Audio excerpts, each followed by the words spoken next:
volver a grabar. Bueno, en lo que van llegando los demás, hermanos, si hay alguna pregunta, alguna duda que tengan, adelante, hermanos, en lo que van entrando los demás.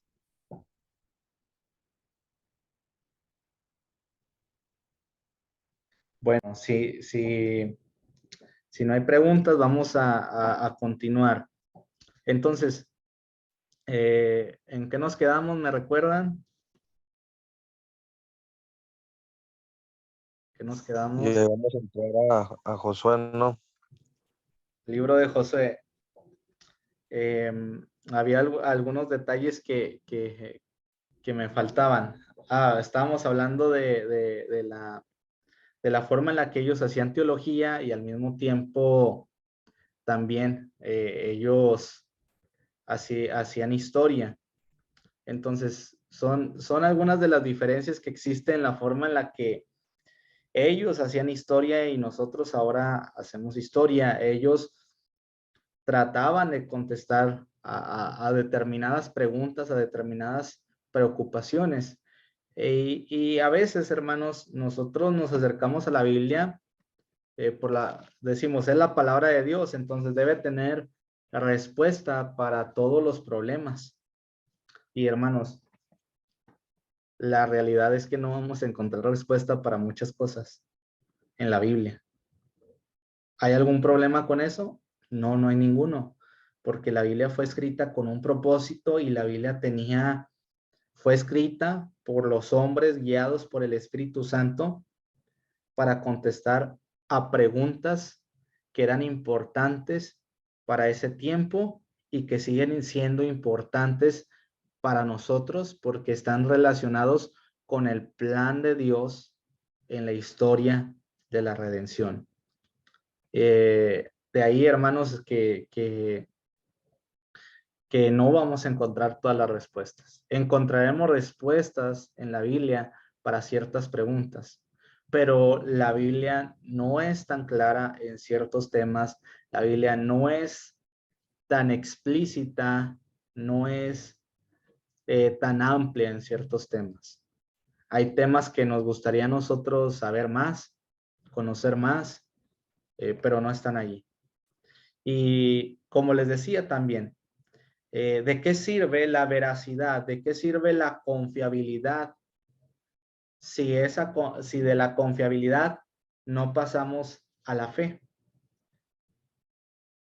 Y la prioridad de estos libros, más allá de darnos relatos del pasado, es darnos una enseñanza que despierta en nosotros la fe. Algunos dicen, pero bueno, ¿y qué de cuando Pablo dice, si Jesucristo realmente no resucitó, entonces vana es nuestra fe, vana después nuestra predicación? Ahí le está dando importancia no solo a la enseñanza de la vida de Jesús, de su muerte y resurrección, sino también al hecho histórico de que Jesús murió y resucitó. Bueno, pero es que Pablo está hablando de un hecho específico. Pablo está hablando de los hechos relacionados con el Evangelio. Pero yo me estoy refiriendo a hechos periféricos, por así decirlo, en la historia de la redención. O que si bien tienen relación, hermanos, su importancia es relativa en comparación al hecho histórico de la muerte y resurrección de Jesucristo. En ese caso es diferente, hermanos. En ese caso es diferente. Y Y tiene mucho que ver porque también el tipo de registro que se hace de los evangelios es diferente al tipo de registro que hacen los autores del Antiguo Testamento. Fíjense, o sea, ya vimos que hay una diferencia entre los registros históricos modernos y los del pasado. Y dentro del registro histórico del pasado, dentro de la Biblia, hay diferencias, parten de principios diferentes, parten del uso de distintos tipos de texto. Entonces, ¿qué nos enseña esto? Que cada vez que nos acerquemos a un texto bíblico, nosotros debemos darle prioridad a la enseñanza y también debemos examinar qué género literario, qué tipo de texto estoy leyendo. ¿Qué tipo de texto estoy leyendo? ¿Es poesía? ¿Es metáfora? ¿Es una parábola? ¿Es una narración histórica antigua? ¿Es una genealogía? ¿Qué es lo que estoy leyendo? Y no generalizar tampoco, decir, pues Génesis es narrativa histórica, entonces todos los textos son narrativa histórica. No debemos generalizar. Aún dentro de un mismo libro o dentro de una sección de nuestra Biblia, hay diferentes géneros literarios que se utilizan. Lo que nos muestra esto es que hay una variedad muy bonita, una variedad muy hermosa dentro de la Biblia de las formas en las que Dios nos ha hablado. Y ya esto es a, a créditos personales, es decir, ya, pues es mi opinión muy personal, y se las comparto. Para mí eso hace a la Biblia hermosa, que Dios nos hable de distintas formas, que Dios haya utilizado la poesía, haya utilizado aún la literatura erótica, como es en el caso de Cantares, haya utilizado himnos, salmos, canciones, parábolas, que haya utilizado todos estos recursos que existían en el tiempo en que se comunicó para hacerle entender a su pueblo y a nosotros cuál era su voluntad. O sea, eso es lo que hace hermoso a la Biblia, la hace una riqueza literaria, su gran variedad en el uso del lenguaje. No hace no hace un uso escueto ni tampoco un uso monótono, sino que hace un uso amplio de los géneros literarios que existían en ese tiempo.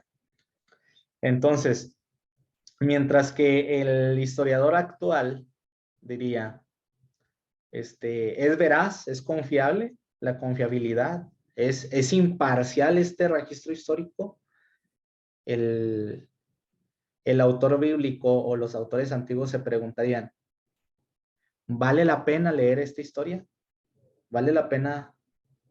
¿Para qué me sirve? ¿Para qué me sirve esta historia? ¿Qué utilidad tiene? Si se fijan, los autores antiguos están enfocados en la practicidad, en la utilidad de la historia, mientras que los historiadores actuales están enfocados en la objetividad, en la veracidad, en la confiabilidad. Ahora, ¿cómo utilizaban ellos los libros históricos? Por los materiales que encontramos, las distintas descripciones, textos cronológicos, textos literarios, épicos, con los que se comparan los textos de la Biblia, nos dan luz de cómo ellos utilizaban la historia. La historia se escribía, hermanos, la historia era patrocinada por los reyes, para empezar. Era patrocinada por los reyes, eran auspiciados por gente de la aristocracia, entre ellos los reyes, y obviamente que los reyes, pues lo que intentaban era legitimar y exaltar sus proezas. Entonces, la historia serviría como una especie de propaganda. O sea, ¿por qué se hace historia? Porque se trata de legitimar, se trata de incentivar al pueblo, de invitarlo, de animarlo a honrar al rey, porque el rey es alguien honorable, el rey ya ha tenido victorias, el rey ha logrado conquistas, el rey es honorable en comparación a sus antecesores, por eso un rey podía llegar a ser por así decirlo, honorable, haber hecho un gran acontecimiento, una gran proeza, y luego venía su sucesor y luego le quitaban su nombre y ponían el suyo. O sea, se robaban el crédito en los registros históricos, porque ese era el papel de la historia, legitimar el reinado. Pero en el caso de la Biblia, hermanos, es una forma similar, pero en lugar de la figura del rey, la figura central, que era el rey en los textos antiguos relacionados o comparados con la Biblia, en el caso de la Biblia, hermanos, la figura central no es el rey, no es el monarca. La figura central es Dios. Entonces, en los otros escritos se exalta la figura y las obras del rey. Pero en la Biblia, en los textos hebreos, se exalta la figura de Dios.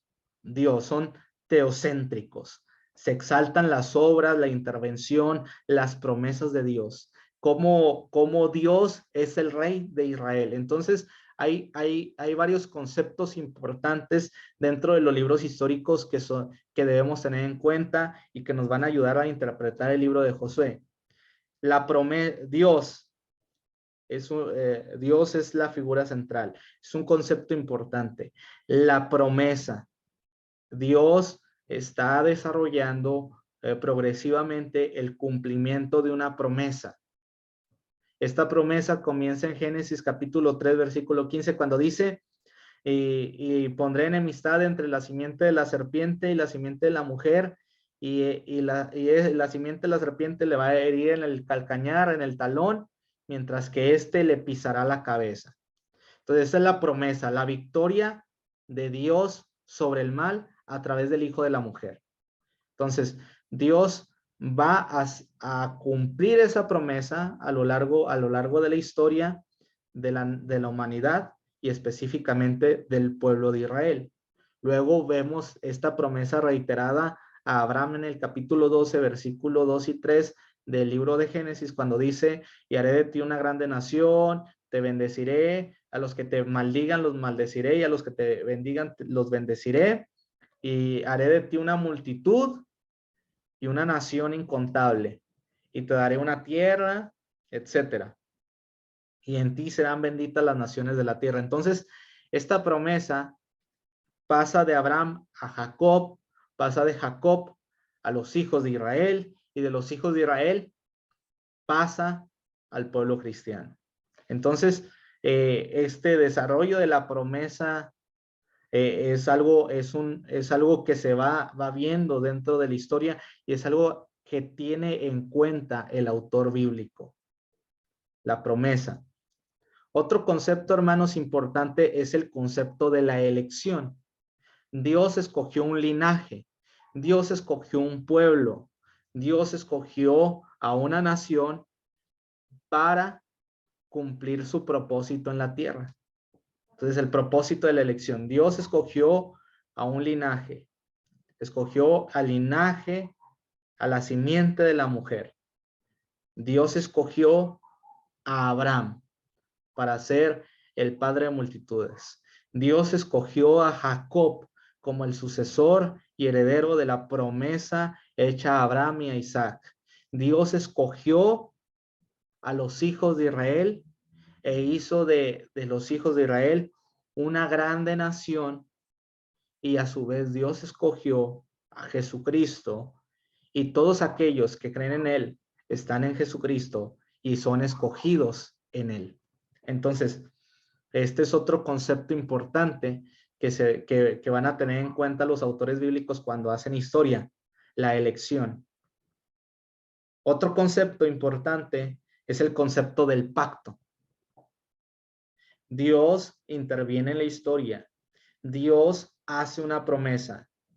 Dios escoge a personas. Dios interviene en la historia, escoge a una familia, le hace una promesa y le da juramento, le da una formalidad. Y a eso le llamamos pacto, a una promesa jurada, comprometida, garantizada. Y en ese pacto, hermanos, Dios promete vida perdurable en la tierra prometida. Y para mantener esa promesa, deben mantenerse en obediencia. Pero, ¿cuál es el problema del pueblo de Israel? Que el pueblo de Israel no logra gozar en plenitud de estas promesas porque vivió en desobediencia. Entonces, en la historia de Israel, la historia que nos narra la Biblia en los libros históricos, es la historia de un pacto que Dios hizo con el pueblo de Israel. Y es la historia de un Dios que nunca falla, un Dios que nunca falló, pero habla también de un pueblo que siempre faltó al pacto.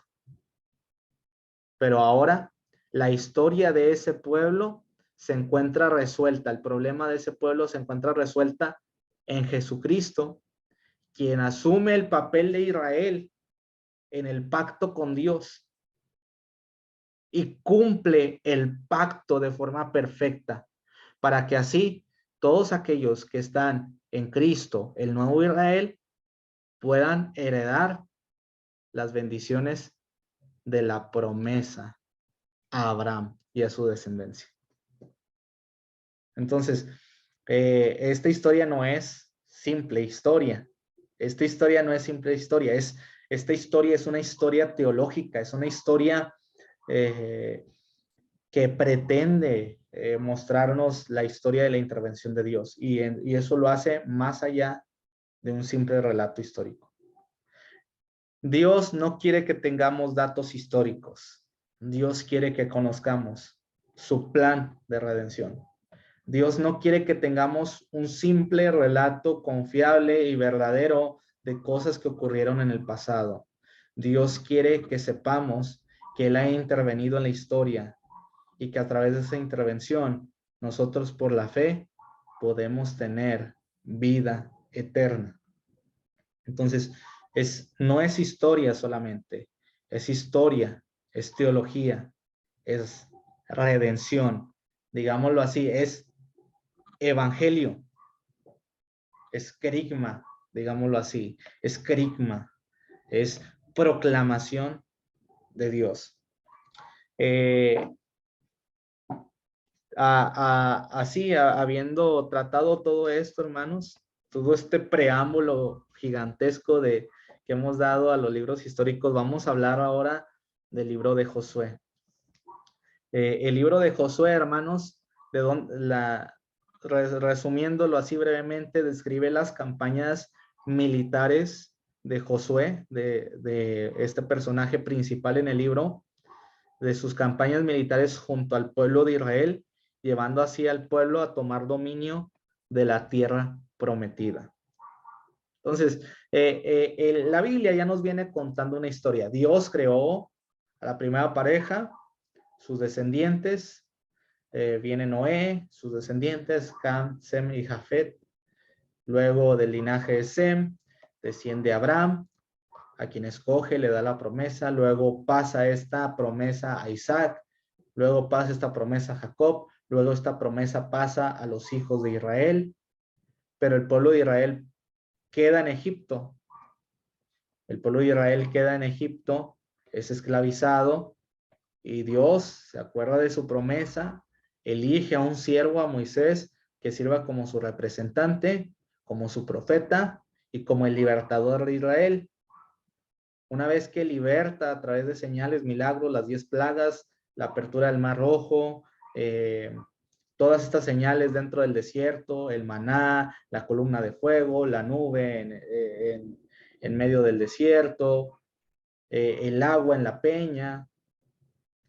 Dios sigue su plan, liberta al pueblo para llevarlo a la tierra prometida. El pueblo desobedece, sufre el juicio por 40 años en el desierto, ahí rondando, y finalmente llega el tiempo en que una nueva generación de israelitas se levanta, y de ahí viene la palabra Deuteronomio, segunda ley, porque en tres discursos que registra el libro de Deuteronomio, Moisés lo que intenta es reiterar, repetir la ley para que lo escuche esta nueva generación de israelitas.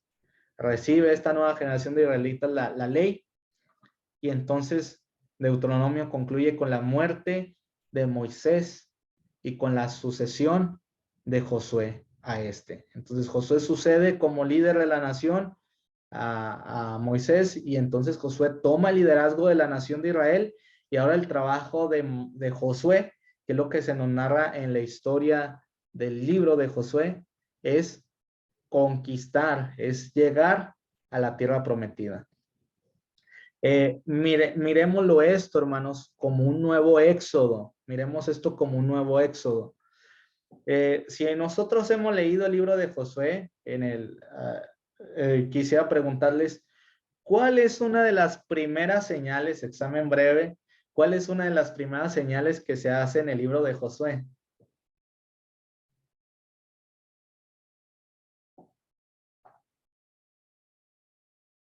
La primerita señal que se hace en el libro de Josué, un milagro, un hecho portentoso de Dios.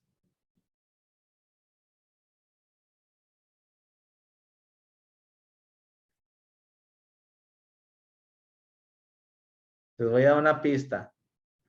Jordán.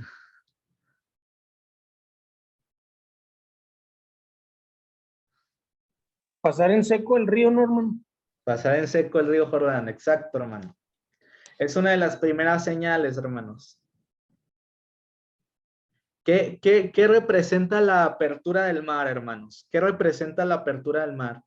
Representa la culminación o el punto, digámoslo así, uno de los puntos más importantes del éxodo. O sea, el cruzar el mar representa la liberación del pueblo de Israel.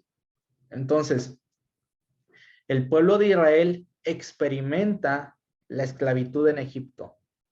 Dios lo liberta a través del juicio y luego lo hace cruzar el Mar Rojo.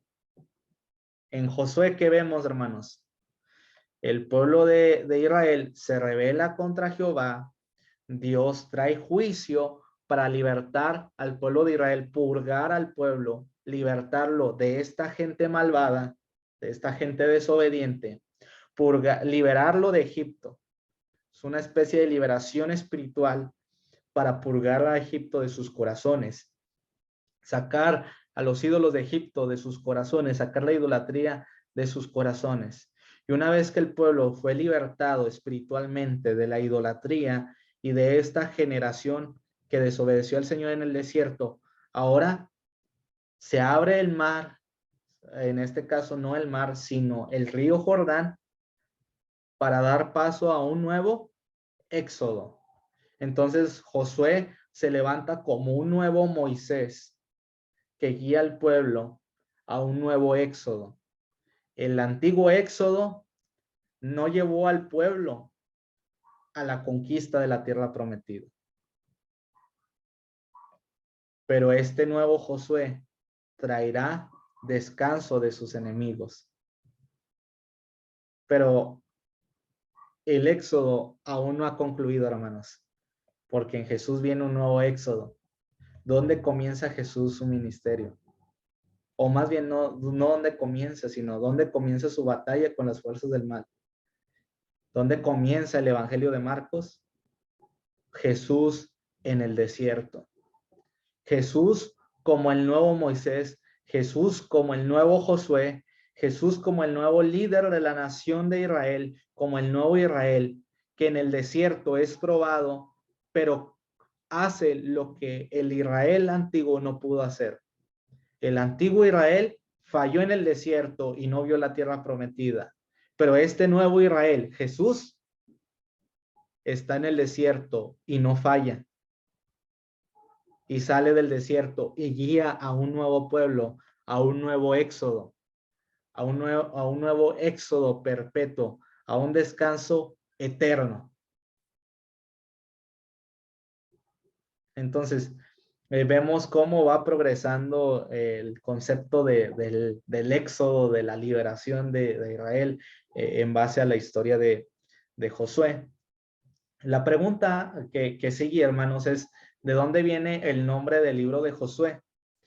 El nombre del libro de Josué viene del personaje principal del libro, cuyo nombre es Josué, que significa el Señor salva, o Jehová salva, o Yahvé salva. Su nombre original era Oseas, hermanos. Eso lo vemos en Números 13:16 y 13:8. Números 13:16, 13:8, donde dice que su nombre era Oseas, que significa salvación. Moisés cambia su nombre y es Josué, el Señor salva. Entonces, ¿por qué se le da el nombre de Josué a este libro? Por dos razones, hermanos. La primera de ellas es por la relevancia de la figura de Josué. Es tan prominente, digámoslo así, es uno de los personajes principales en el libro de Josué, la figura de Josué, que por eso se le da ese nombre. La otra razón es que se le da el nombre de Josué porque hay una probable autoría de este libro. En Josué 18:8 nos habla acerca de la actividad literaria de Josué. Es decir, Josué hizo ciertos escritos, escribió ciertas cosas. Josué 18:8, que dice: entonces los hombres se levantaron y salieron, y Josué ordenó a los que salieron a describir la tierra, diciéndoles: vayan y recorran la tierra y descríbanla y vuelvan a mí. Entonces les echaré suertes aquí en Silo delante del Señor. Los hombres fueron y recorrieron la tierra, la describieron por ciudades en 7 partes en un libro, y vinieron a Josué en el campamento en Silo. Y Josué les echó suerte en Silo delante del Señor, y ahí Josué repartió la tierra a los israelitas conforme a sus divisiones. Entonces Josué aquí da la orden de que se dé un registro de la descripción de las ciudades. Ahora, en Josué, capítulo 24, versículo 26, vemos nuevamente esta actividad literaria. Josué, capítulo 24, versículo 26, que dice: Josué escribió estas palabras en el libro de la ley de Dios, tomó una gran piedra y la colocó debajo de la encina que estaba junto al santuario del Señor. De aquí que surja también la teoría de que, porque dice que escribió algo en el libro de la ley, Pentateuco, de que quizás él haya introducido o haya relatado, escrito la parte de la muerte de Moisés. Que bueno, no estamos seguros de ello, pero hay la probabilidad. Entonces, por esas dos razones, hermanos, se habla de que quizás Josué sea el autor de este libro. Pero, hermanos, hay partes del libro de Josué que no pueden venir de Josué. 2 ejemplos, miren. Hay notas relacionadas con el tiempo en el que se escribió. Miren, un ejemplo es Josué capítulo 4, versículo 9. Josué capítulo 4, versículo 9. Dice: entonces Josué colocó 12 piedras en medio del Jordán, en el lugar donde había estado los pies de los sacerdotes que llevaban el arca del pacto, y ahí permanecen hasta hoy. Sí, checan, o sea, Josué recogió algunas piedras del río Jordán, las juntaron, las amontonaron en alguna parte, y dice: y ahí permanecen esas piedras desde ese tiempo hasta el día de hoy. Es decir, ya hubo un transcurso de tiempo entre el evento y el registro que se está haciendo. Otra nota de este tipo es Josué 5:9. Entonces el Señor dijo a Josué: hoy he quitado de ustedes el oprobio de Egipto. Por eso aquel lugar se ha llamado Gilgal hasta hoy. Entonces, en ese momento se le dio el nombre de Gilgal a ese lugar y ha permanecido ese nombre hasta hoy. Entonces, eso habla de un transcurso de tiempo, es decir, porque a veces nos imaginamos, ¿verdad? A veces nos imaginamos así que a lo mejor estaban pasando las cosas y Josué estaba así con su libretita de notas, ¿verdad? Su bloc de notas, su tablet. Estoy contextualizando, hermanos. Ahí sería su rollo, ¿verdad? Su rollo, sus tablillas de arcilla. Ahí estaba en ese momento. O que estaba pasando todo eso y que alguien ahí se le prendió el foco y dijo, hay que escribirlo. Y que en ese momento preciso en el que pasó, se escribió. ¿No? O sea, ocurrieron los acontecimientos y posteriormente pasaron a registrarlos. Entonces, ¿cómo se transmitieron esas cosas?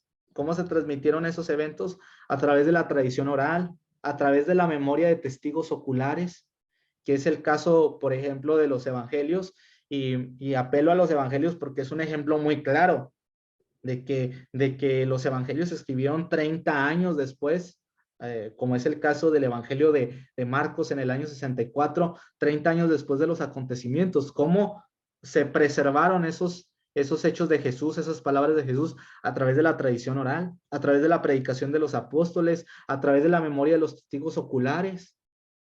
Entonces, ¿cómo se preservaron estos acontecimientos? A través de testigos oculares, a través de la tradición oral o quizás algunos escritos, que no necesariamente tiene que ser en ese momento, que en ese momento Dios los inspiró y en ese momento preciso en el que estaban pasando las cosas, estaban escribiendo, ¿no? Quizás muchas veces la importancia de estos acontecimientos y la importancia de estos registros vinieron tiempo después, vieron la necesidad de poder preservar estos acontecimientos. Entonces, no necesariamente vienen de Josué, porque el mismo texto da cuenta de que hay un transcurso de tiempo entre el acontecimiento y el registro que se hace de este. Ahora, el libro de Josué también nos narra la muerte de Josué en el capítulo 24. Josué capítulo 24.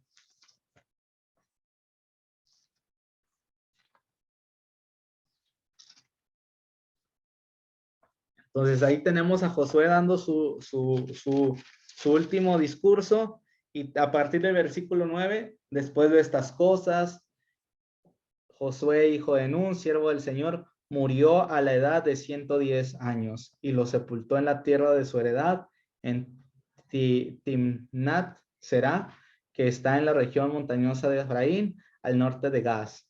Israel sirvió al Señor todos los días. Israel sirvió al Señor todos los días de Josué y todos los días de los ancianos que sobrevivieron a Josué y que habían conocido todas las obras que el Señor había hecho por Israel. Pregunto, hermanos, ¿cómo le hizo, si Josué es el autor del libro en su totalidad, cómo le hizo Josué para escribir su muerte? Se nos prende el foco y decimos, Dios se lo reveló. Dios le reveló en qué lugar lo iban a sepultar. Eso es demasiado ingenuo, hermanos. Y ya dijimos que así no funciona la revelación. Alguien más escribió esa parte. Quizás el relato termina versículo 28, en el versículo 28 y alguien posteriormente añadió a este registro la cuestión de la muerte de Josué. Ahora, hay otra parte que no puede venir de Josué. Hay otra parte que no puede venir de Josué, hermanos, que son comentarios donde se exalta la figura de Josué.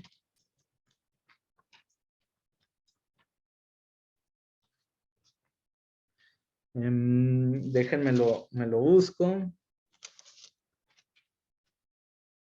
Es cuando ellos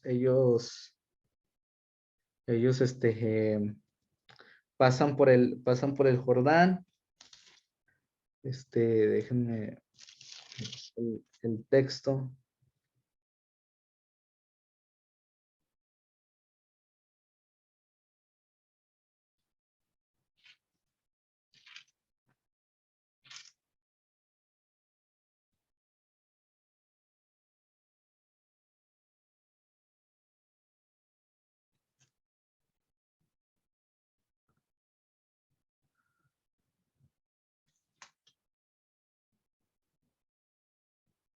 Miren, por ejemplo, Josué capítulo 3, versículo 3, capítulo 3, versículo 7. El Señor dijo a Josué: hoy comenzaré a exaltarte a los ojos de todo Israel para que sepan que tal como estuve con Moisés, estaré contigo. Además, darás órdenes a los sacerdotes que llevan el arca del pacto, diciéndoles: cuando lleguen a la orilla de las aguas del Jordán, se detendrán en el Jordán. Entonces, hermanos, aquí está hablando de que la figura de Josué será exaltada. Más adelante, hermanos, dice que una vez que ellos salieron del río Jordán y Dios había completado esta señal, solamente que perdí el texto. En ese texto, hermanos, lo voy a buscar y se los voy a compartir en el libro. Dice: y el pueblo respetaba, el pueblo temió a Josué. Empezó a temer a Josué a causa de la señal. Entonces, hermanos, esas partes no pueden venir de Josué. Josué exaltándose a sí mismo. Josué diciendo que era respetable entre el pueblo. Es como un meme que miré hace unos días que decía: el discípulo amado escribiendo en su evangelio que él es el discípulo amado. Pues no es así como que muy humilde de su parte, ¿verdad? O a menos de que digamos que los registros de la Biblia pues dan cuenta de personas que orgullosamente exaltaron su figura, como es en el caso del libro de Josué. Entonces, Hermano, sí, creo que es el 4:14, ¿no? 4:14. ¿Se Vamos lo a... leo? Sí, léalo, hermano. Dice: en aquel día Jehová engrandeció a Josué a los ojos de todo Israel y le temieron, como habían temido a Moisés todos los días de su vida. Ahí está, entonces, Josué engrandeciendo su persona. Es como si yo les dijera, Andrés hizo cosas bien chidas y por eso todos lo quieren. Pues no suena bien, ¿verdad? De que yo diga eso. Ya se va a acabar, hermanos. Volvemos a conectarnos.